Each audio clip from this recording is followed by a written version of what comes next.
everyone. Welcome.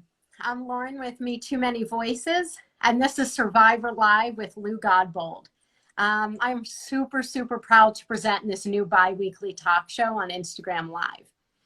Each episode, trauma expert, silence breaker, and director of ECHO training, Lou Godbold, will lead honest explorations into the survivor experience. Thank you for joining today's sneak peek episode. And today's topic is surviving the holidays. As we all know, holidays can be really tough. And they can stir a lot of things up. So today we're going to talk some things out. If you have any comments, questions, feel free to chime in the chat. And without further ado, I'll go ahead and pass it over to Lou. Hi, Lou. Hi, bonjour, hello. I don't know how to speak Hungarian, but thank you to everyone for joining. And I'm sorry that I'm somewhat technically challenged when it comes to Instagram Live. I think some of you know me, but just a brief background. I've been studying trauma for the last 10 years. Mostly because of my own trauma. As Bessel van der Kolk says, research is actually me-search. And I was training people on trauma and resilience, mostly service providers in the nonprofit world. And it was very intimidating because I was also training clinicians because there weren't very many people doing this work. And then in 2017, one of my most dubious claims to fame is that I am a Weinstein survivor. I came forward at the beginning of all of that, and it really changed my work because it meant that I very publicly had to identify as a survivor. And I'm so glad that happened because I realized the power of first-person experience of the survivor's voice. And I also realized how much people talk for us. And I realized that there's no insight like the insight of someone who's actually been through the experience. And so now I embrace my identity as a survivor, and I'm pleased and proud to be here with you for us to talk about some of the things that come up when you're a survivor without shame, without stigmatization, but just really to talk about the realities, a little bit of the neurobiology perhaps. And so let's go with our inaugural Survivor Live. Excellent. Let's dive in. So we thought, let's talk about the holidays. And I imagine if you're here, it's not because you're having a wonderful time in the bosom of your family because you'd be too busy. So it's probably something that is a difficult time for you. And it certainly has been a very difficult time for me in the past. And why is that? Are we crazy? No, we're not crazy. It's because holidays are, first of all, anniversaries.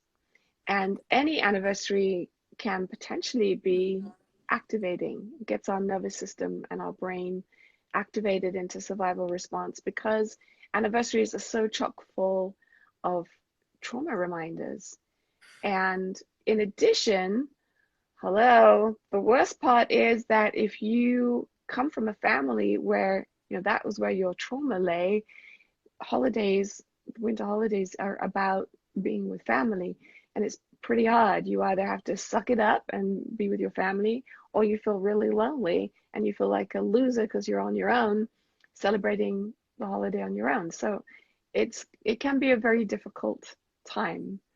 And so we thought we would just, look at some of these things so you don't feel so crazy, and that these are just normal reactions to what have been some abnormal things that happened to you in the past.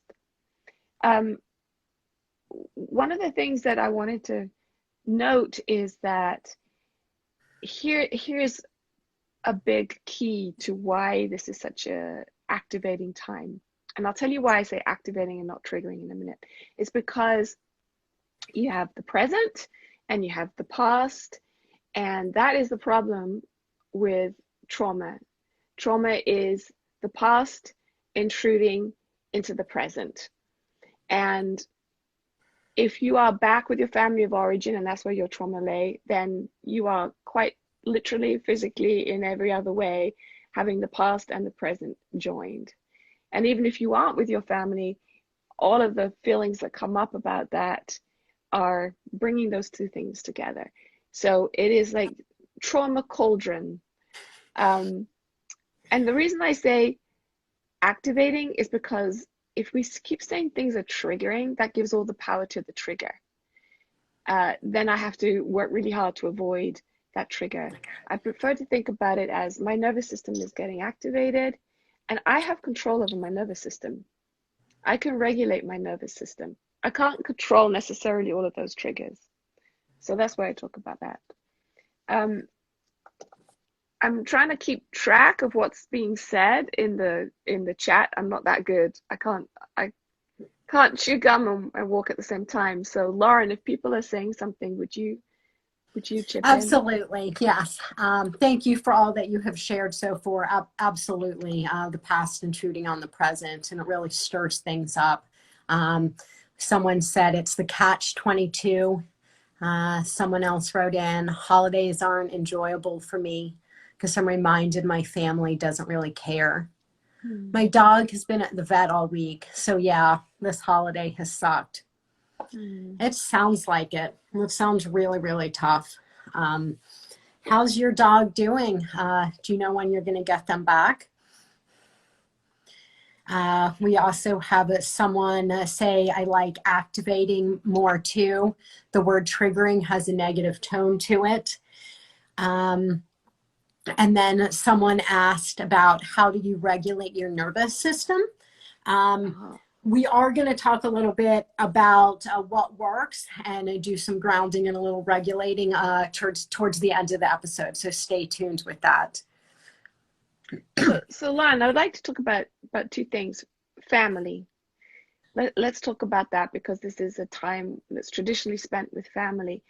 And one of the things that I think is so interesting is when we are with family, we get pulled back into those old dynamics. And it's usually power dynamic. And you're usually the person who didn't have power, I'm imagining, if you've experienced trauma. Not only that, but we get pulled back into our old roles. And you find yourself kind of almost without realizing just acting in those old roles and being caught up in those old power dynamics. And the thing is, if you have already identified as a trauma survivor, I imagine you've done some reading around it or some thinking around it. So you're changing and you have new power because you're beginning to understand the dynamics. You're beginning to understand why you react the way that you do. You're beginning to understand some of the unhealthy dynamics that you've experienced, and you're beginning to try and get yourself free of that. So you've changed, and therefore you have new power. And our families don't like that. They liked it the way it was, especially if they were the ones that had the power, or if they were able to scapegoat you, then it's going to be very threatening. And even if that wasn't the case, people just don't like change.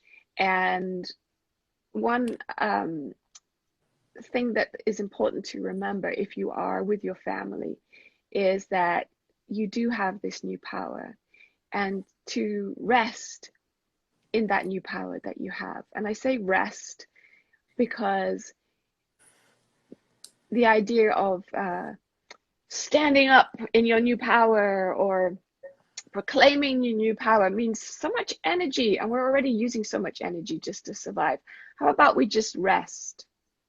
We celebrate. I see Lauren's slide. Celebrate and rest in our new power, and don't let your family pull you back into those old dynamics. They can't. If you won't let them, they can't. And I think we could probably devote a whole episode to scapegoating. I'm not going to go into that right now, but it's very common and it leaves you with such wounds through the rest of your life, because you get to be, the black sheep of the family. You're the one that creates all the problems. Everything would be fine if it weren't for you. And here's another dynamic that I wanted to talk about is we are not always the good guys.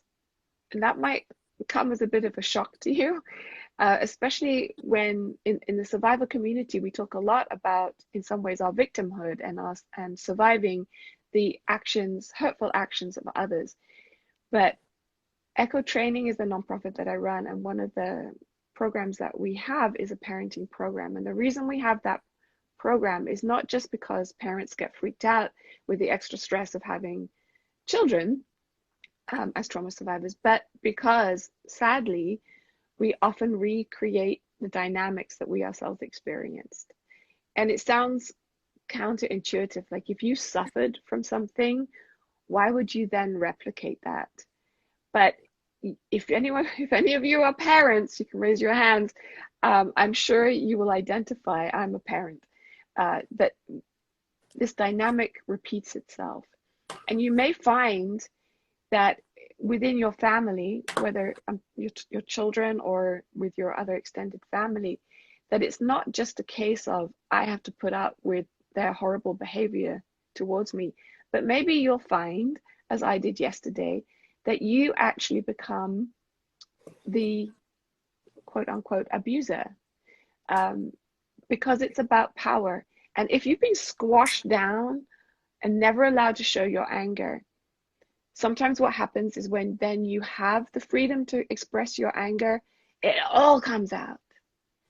And it comes out so much more forcefully than the situation perhaps demands. And as a parent, that is just such a horrible trap to fall into, because your kid does something, you get activated, you react with the full force of that life force inside you that got squashed down and wanted to stay alive.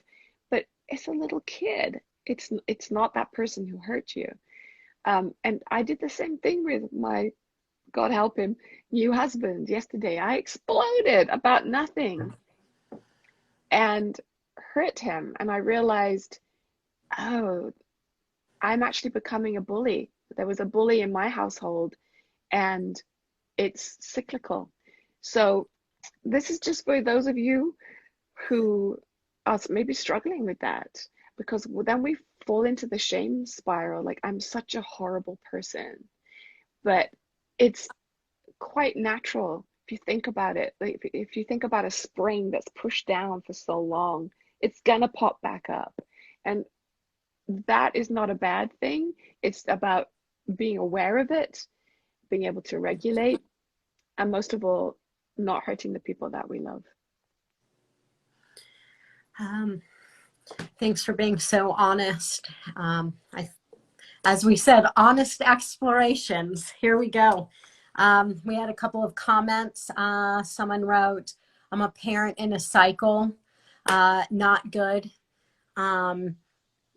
Someone else wrote, I had no idea that parenting programs like that existed. I'll definitely do that when I become a mom. Definitely check out echotraining.org.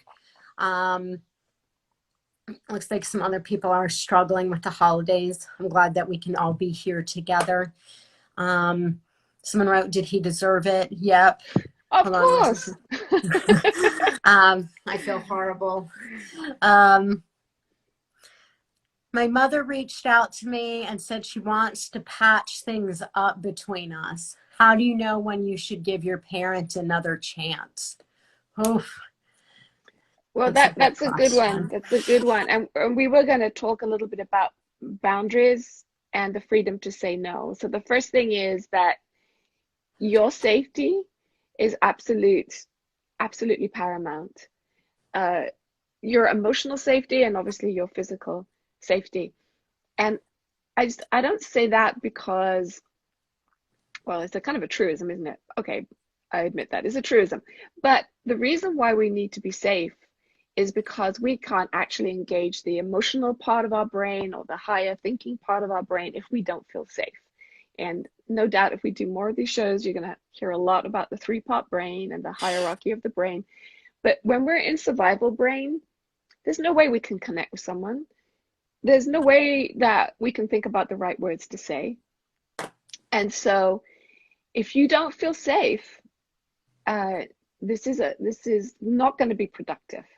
So as for the person asking about their parent, I would make sure that you feel safe, that you feel in a regulated, safe place before you even think about this. And maybe that's work that your parent needs to do, to be aware of when they're being bullying or abusive. Or maybe it's work that you need to do, because the legacy of trauma is that we feel continually unsafe, horribly and everlastingly unsafe, unless we become aware of it. And it could be that your parent is no longer abusive, or is aware of how they have been abusive and wants to repair the relationship.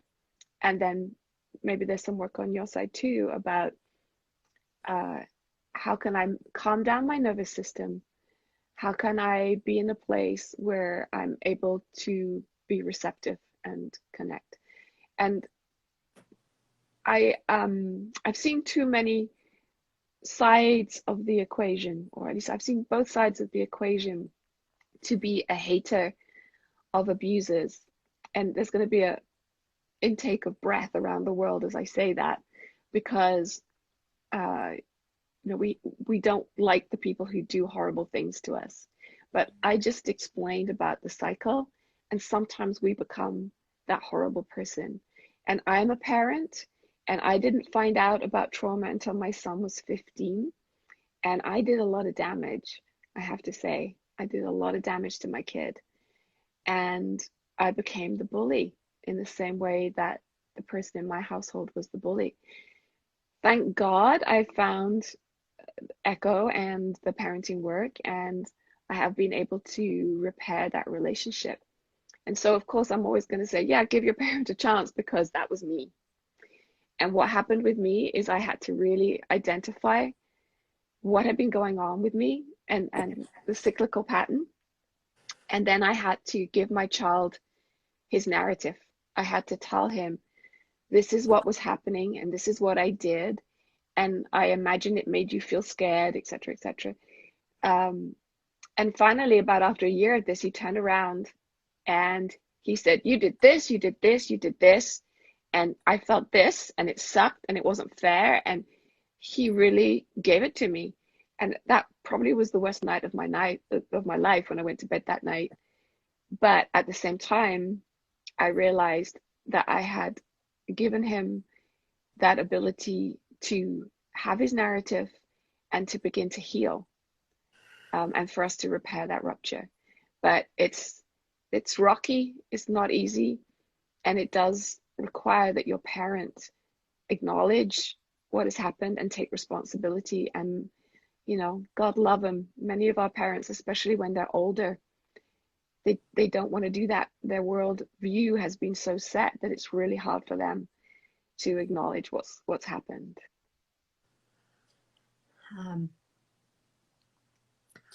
I also want to, address the question of, do I have a right to say no? And absolutely. Ultimately, that's your power, that's your choice. I see another comment, my mom has cancer. I watch her die more every day. She was one of my many abusers, and she doesn't even acknowledge it.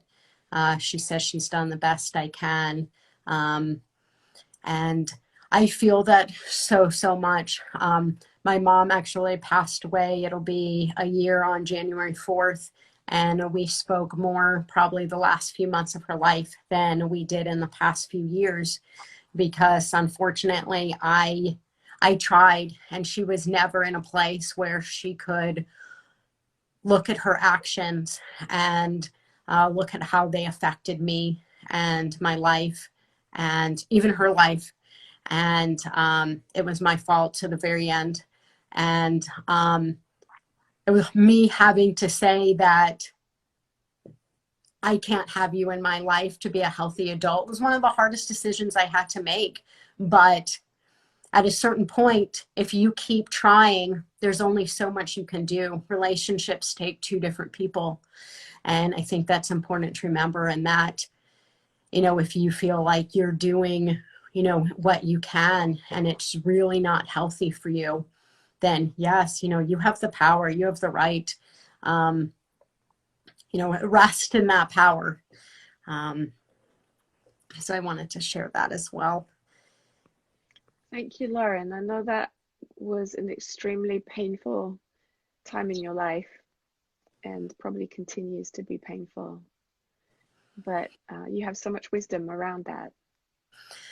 Isn't that what life experiences does, for better or worse? Here we go. We have a whole show about it now. Yeah. And I'd like to pick up on the you have the right to say no thing. As you probably figured out from the things that I've said, I grew up in a household where we weren't allowed to say no. We didn't get to set our boundaries, which became very dangerous later on. That's one of the reasons I'm a sexual assault survivor, is that I didn't even have physical boundaries. We weren't allowed to have physical boundaries, but we weren't allowed to have emotional boundaries or any kind of boundaries. And so I am not very good at setting boundaries. And what I tend to do is I don't say anything, and I don't say anything, and I don't say anything. It's like a pressure cooker. And then I will just explode and try and set my boundary that way. So as a trauma survivor, it can be very hard to figure out your boundaries because we're never given healthy boundaries in the first place. And the ability to say no is something you have to actually practice. And especially if your needs as a kid, you were made to feel like your needs were not important, then it's very hard to advocate for your needs. It's even actually hard to advocate for your needs to yourself. Like the famous one that Lauren and I joke about is, you know, go pee when you need to pee. It's amazing how we will not even, you know, allow ourselves permission to meet our own needs, something so simple and basic. So if we can't do that for ourselves, how on earth are we going to do that with other people? And I told Lauren the story about a friend who has a 2-year-old, and she was telling the story about she was in the swimming pool living in LA, and the little 2-year-old was standing on the side, and she was encouraging him to get in the water, and she's like, come on, come get in. And he said, I don't want to. And I just loved it that the kid felt safe enough to be able to assert, you know, what he wanted and what he didn't want, to say no, and just the expectation in his life that the adults around him would respect that limit that he was setting. It was beautiful.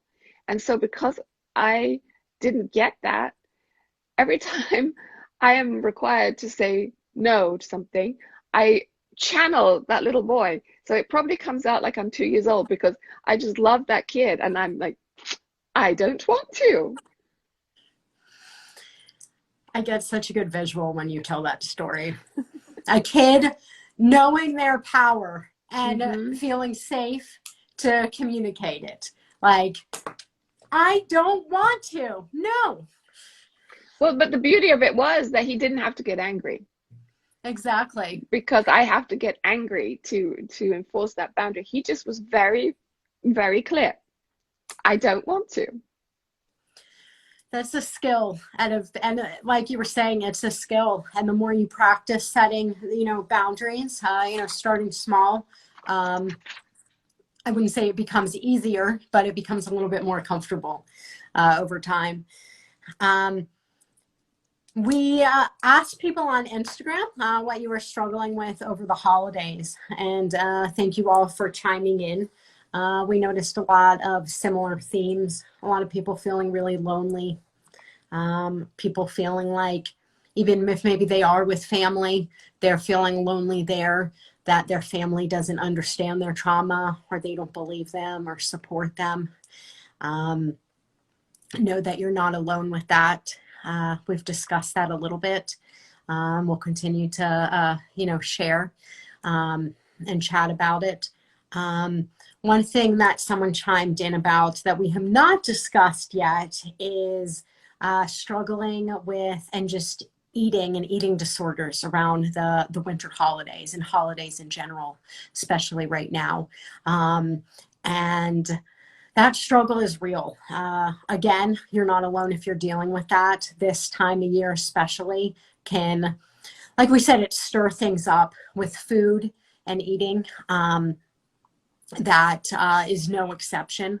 I know Lou's going to offer some thoughts as well, but I don't know if this helps or provides any support at all. But please know however you're feeling is valid and okay. I don't feel any shame for it. It makes sense. Things are coming up. If it feels more comfortable, wear clothes that make you feel comfortable, that you feel confident in. There aren't any set holiday clothes that you have to wear. Wear something that makes you feel comfortable, and try giving yourself permission to eat what you want, and not judge yourself for how little or how much you've eaten, especially when it can feel extra nerve-wracking with maybe people watching you eat around the holidays. And I know you had some thoughts as well too, Lou, so I thought I'd pass it back to you. Yeah, well, here we're getting really honest, aren't we? Because I was sharing with you that I definitely went through a period of my life when I was anorexic, and I have a very good friend who's bulimic. But guess what? We've added a new one to the repertoire, orthodoxia. And you will see people, and this is definitely an LA thing, who have restrictive diets, and it could be whether everything has to be raw or whether everything has to be cold pressed. This or and I'm not diminishing the fact that certain people have food allergies, but I'm just noticing that the people I know who've gone to these really restrictive diets are actually people who have struggled with eating disorders in the past. So there's definitely a link.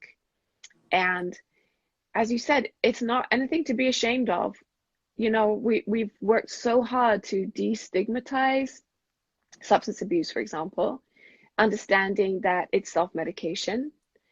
I would like to see the same thing around eating disorders, but there seems to be so much shame, and that emanates from us ourselves, because it starts from that place of I'm ugly, I'm gross, I'm whatever.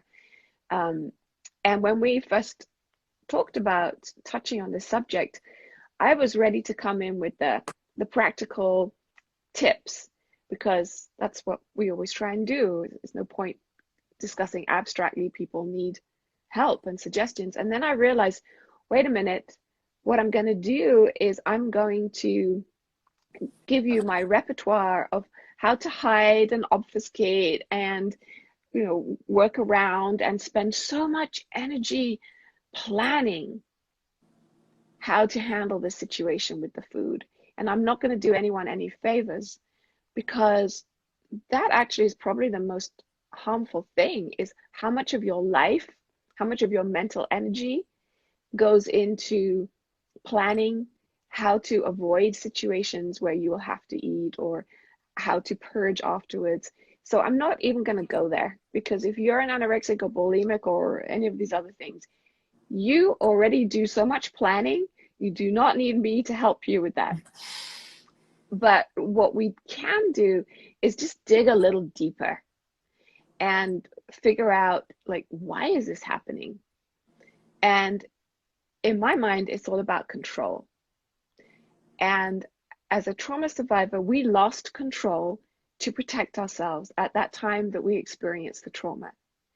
And so ever afterwards, we are trying to have control because we want to be safe.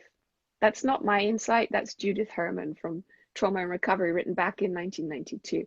But I think it's probably one of the most illuminating things about understanding trauma and trauma survivors. We are desperately trying to stay in control. And one of the scariest things is when we lose control. So that is definitely part of the eating disorder cycle, and that's why it completely blows our minds and gets us in such an emotional mess. So I would say, rather than give you hints about how to handle the situation regarding food, I would say, look at this issue of control. Look at and notice when you're needing to control. And ask yourself, is this a life or death situation?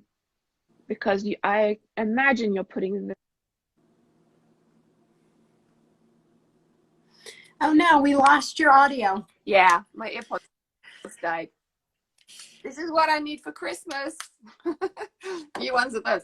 But so yeah, it's about control. And we tend to see things as a life or death situation because that's what it was during the trauma. And even if it's not a physical life or death situation, if you are being so squashed emotionally, it's almost like a psychic life or death situation. And so we respond to most of the situations in our lives as if it's life or death, requiring that degree of control around everything. For me, now it's not food, it's sleep. And again, my new husband will tell you exactly what happens if someone wakes me up. Not pretty, not pretty. And I'm still struggling with that. But yeah, so in terms of how to handle the eating disorders during this time where it all seems to be about food, let's actually make it about observing the degree to which we need to be in control. Does that make sense, Lauren? I think it does. It's really insightful. As we got a lot of comments in agreeing as well. Let's see. Thanks so much for the Survivor Live chat. Very helpful for a mother as a survivor. Such awesome insight. Survivor insights always cut through the bullshit. Thank you for this. Had a couple of other questions come in. I wanted to see if all of you want to keep chiming your questions into the chat. And let's maybe pivot now and talk about, all the holidays, it stirs everything up. But now what? What works? What helps? So going back to control, you are going to feel disoriented and upset if you don't feel like you have some kind of control in your life. So I talk a lot in the professional field about survivor power and control. And everybody freaks out because it sounds like I'm making us all into Bond supervillains who want to have power, control, world domination. That's not the power and control I'm talking about. But here's just an aside. Whether you're working with a documentarian, a journalist, a prosecutor, anybody, rape crisis center, anybody who you come in contact with in your identity as a survivor, try them out with this power and control for the survivor, because they will freak out. And that is so interesting. So when I talk about giving power and control to the survivor... Hey, I think you might be freezing a little bit. Oh, really? No, you're back. Okay. So yeah, so power and control, it freaks everybody out. But why on earth should we not have autonomy? That's the power and control I'm talking about. We need that autonomy. Everybody needs that autonomy. There's research about 40 years of research that showed what are the things that make people happy. And they found out it was 3 things. It was autonomy, competence, and relatedness. So the autonomy, having power and control, is so important for a trauma survivor because we lost that power and control. And so we're pretty fixated on that. Being able to plan is one way of being able to exercise that power and control. It also creates some sense of predictability, because some of us had very unpredictable childhoods or unpredictable relationships, or things happen to us in an unpredictable way. And so now we crave predictability. So planning can help us with that, can help us with our sense of power and control, otherwise known as autonomy. Physical self-care, I can't emphasize how important that is. And it, you know, I get into my head, I can be pretty cranial. So the world is horrible and I can't work anymore, and it must be because I'm losing my brain capacity and the world's gonna end. And I go for a walk, and surprisingly, half an hour later, everything's fine, because actually I needed to regulate my body. And my brain thinks it's the boss and never believes that actually if I'm hungry or thirsty or need to pee or need to exercise, that I'm not going to be feeling good. And so often it is just a case of taking care of our physical needs can really help regulate us and make us feel in a better place, in a more kind of stable place. As far as the holidays, you know what? Check them out. Check them out. If it doesn't work for you, check them out. You know, we can create our own rituals. For some reason, this is not winter holidays related, but on my birthday, I have a complete meltdown. June 16th, I'm absolutely fine. June 18th, I'm absolutely fine. June 17th, I'm in a puddle on the floor. I don't know what it is. I haven't worked that out. But so this year, I decided I was going to create one little ritual, just find one thing that I enjoy that I don't usually do. And do you know what it was?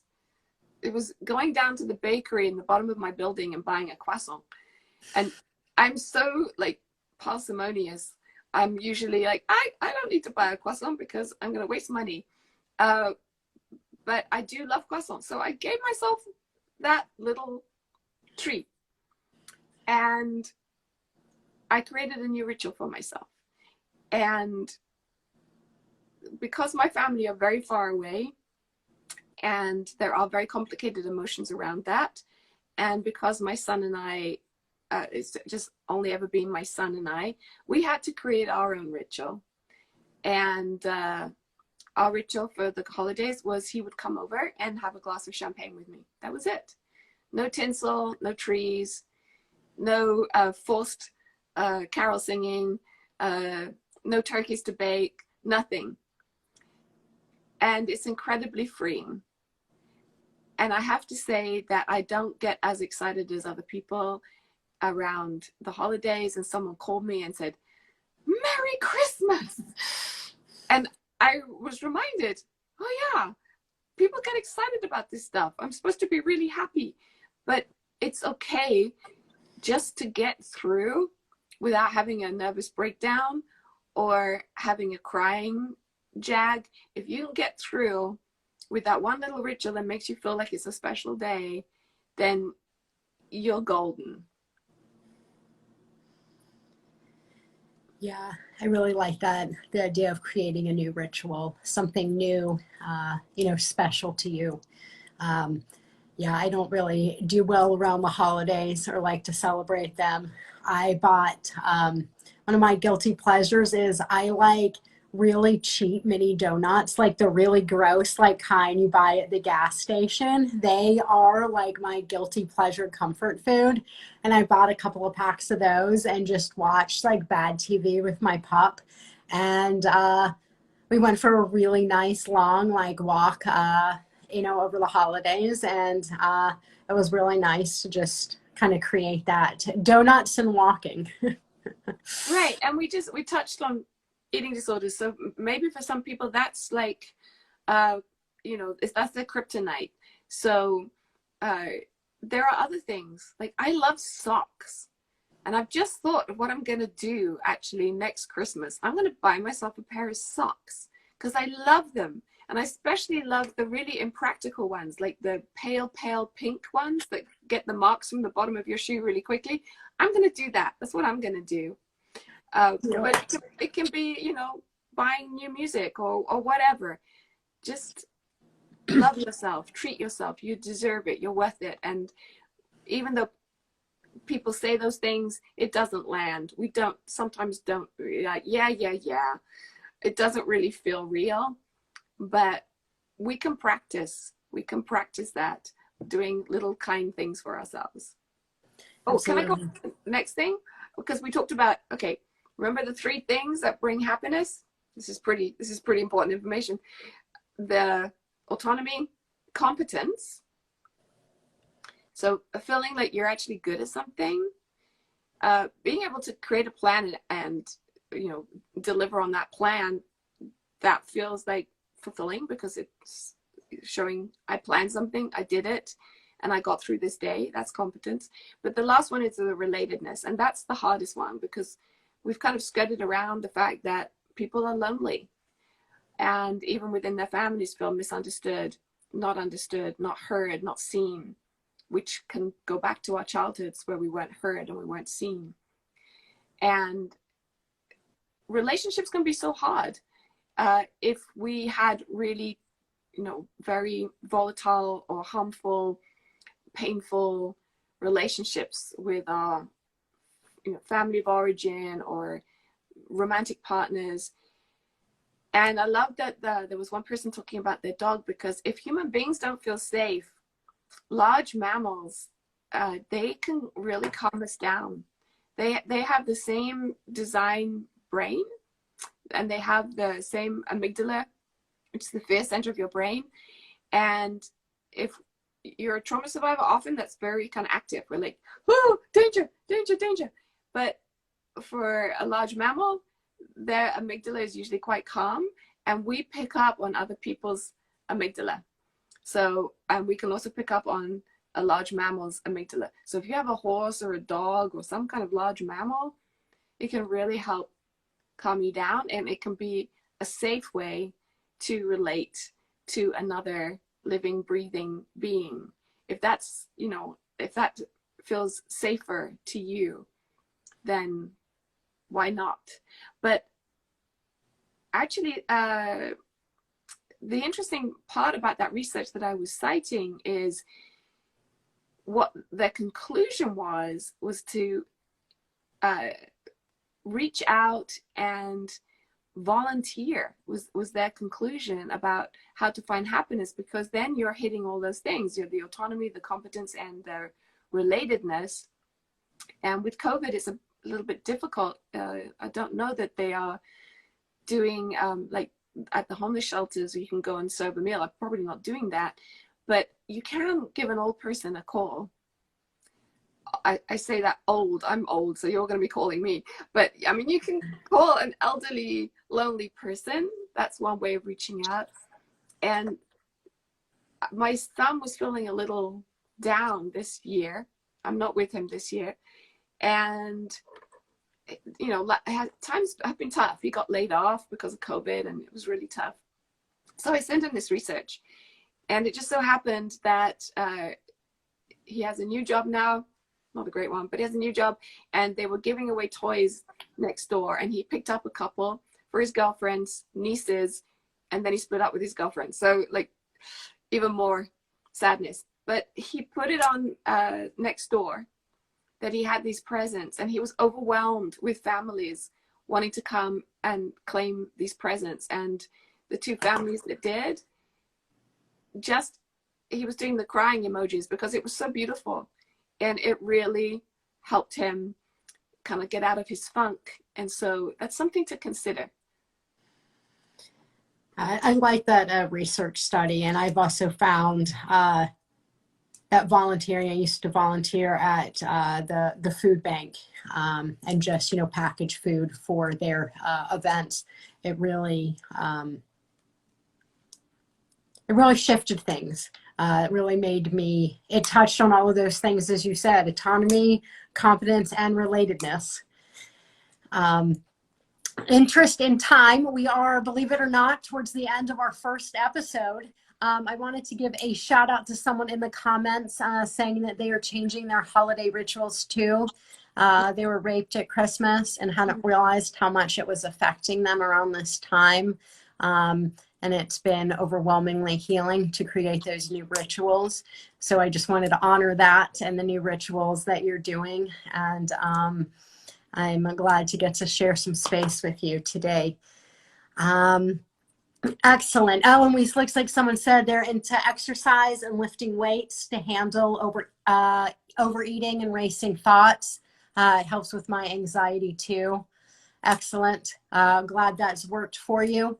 Again, we asked some folks on Instagram in a story what helped them. People said emergency calls to friends, cuddles and fidget toys, and crying and giving myself room to feel my feelings, which is important. You know, allow yourself to feel what you're feeling. Echo Training also has a really great infographic. It's too smaller writing, but go to echotraining.org to download it about how to survive trauma reminders. Because again, holidays really are kind of glorified, amplified trauma reminders. Do check that out, echotraining.org. Each week, we will wind down with a regulation tool, a skill, because here we are, you know, hopefully creating a nice, warm, survivor-informed, safe space. But after we go off this live, you'll rejoin, whether it's your families, your lives, you know, your apartment, whatever you may be, wherever you are. So we want to make sure that if anything got activated, stirred up in here, that we are going to calm the nervous system a little bit. So I'm going to pass it over to Lou for our regulation skill exercise for the day. The power of fingertips. That's what I want to talk to you about. I don't know about you. Maybe this is just me and my own weirdness, but it is so soothing to me when I smooth the pad of my thumb with my fingertip. And for years and years and years, I used to suck my thumb. There you go. All the things are coming out. But when I was a kid, I used to suck my thumb and I would stroke my lip. But I gave up sucking my thumb, you'll be pleased to hear. But I used to stroke my lip, and I still do it when I'm thinking. And I was so pleased when I learned that the vagus nerve, which is really what controls the part of our nervous system that helps us calm down, the nerve endings are clustered here. I mean, it comes from your brain and it goes all the way down to your gut. But in particular, the vagus nerve has a lot of endings here on your upper lip. And so if you smooth your upper lip, you're stimulating your vagus nerve. And this vagus nerve is no joke. In fact, they put electrical implants into the neck to sometimes stimulate the vagus nerve for people who have epilepsy, I think. But you can get the same effect by stroking your lip. But I also have my own version of a fidget toy. This is a beautiful shell that's so smooth inside, and I slip that in my pocket, or I have it by my desk, and I just stroke that with my fingertip, and I find that's very calming and soothing. The problem about any regulation tool is we don't know what your memories and experiences are around anything related to certain gestures, certain textures. Even a seashell can be activating for someone. So these are suggestions, and you will find your own thing, but explore. And when we work with schools, we encourage them to create peace corners for the kids, and part of what they have is regulation tools, like a piece of velvet that the kid can smooth, or just different textures, because that is part of that the overlooked physical part of being able to calm down our bodies and thus calm down our emotions and thus calm down our thoughts. Excellent. Thanks for sharing that. So I'm hoping all together, you know, whether you have a fidget, I do actually have a fidget toy, whether you have a smooth stone or rock, or you're going to use your fingertips, we have 2 affirmations that we're going to say together for you to also partake in. We'll say them a few times. And again, here we go. I will stand in my new power. I will give myself permission to say no to others' demands and yes to my own needs. I will stand in my new power. I will give myself permission to say no to others' demands and yes to my own needs. Hope you all are saying it with me. We'll do it one more time. I will stand in my new power. I will give myself permission to say no to others and yes to my own needs. Thank you all. Thank you all so much for being here and joining us for our first episode of Survivor Live with Lou Godbold. You matter, and what happens to you matters. We look forward to chatting again soon. This will be saved to IGTV, and then I'll need a couple of days, but I am going to add some closed captioning to it as well and reload it for an option with captions. And stay tuned for more information for the next Survivor Live. That will be January 9th. We're going to be switching to our new time on Saturday, January 9th, and we're going to be talking about shame. Shame. I will leave you here with thank you so much. As we sign off, I will share some resources as well. You can always reach out to me at Me Too Many Voices. Again, I'm Lauren with Me Too Many Voices, and this is Lou Godbold, and this is Survivor Live with Lou Godbold. I'll also share on my screen a couple of resources and hotlines because the holidays are tough and you don't have to do them alone. Thank you. Bye. Bye.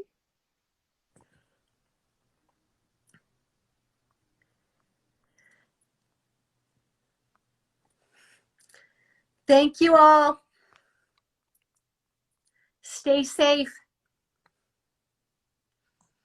I'll let this go a second longer so everyone can see the resources in case they needed to jot anything down.